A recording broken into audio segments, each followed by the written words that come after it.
Well, let's look at this. Let's look at the answer to this right here. I think we got a sense of what you're asking here. So, in the book of Genesis, for example, remember after Adam fell into sin and God comes into the garden after Adam and Eve fell, where are you? Mm-hmm. Well, that's a question that's being asked. So God's asking a question in the garden. And so when you see questions being asked, sometimes it's just God's way of pulling us into the place of authenticity, to be real about ourselves.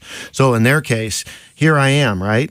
In that particular situation with Jesus, yes, he's all-knowing because obviously he's the second person of the Godhead, and he can't cease to have some of the attributes that he has, lest he fail to be God, right? So God cannot not know something, or, God is all powerful and Jesus is God. So the way that we can understand that is, I would see it as not so much a limitation of his knowledge, but more so of, hey, who touched me?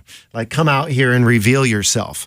Now there's other things that are more tricky, like, no one knows the timing of the return, of the Son, except the Father in heaven. And then sometimes people would say something like this: in his human nature, Jesus didn't know, but in his divine nature, he did. And you see that, right? There's things like, obviously, Jesus is getting tired, he's getting hungry. Well, as God, he wouldn't get tired, he wouldn't get hungry.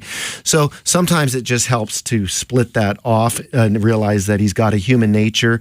And those are just relating moments for us to be able to relate to who he is. But certainly he'd be all-knowing.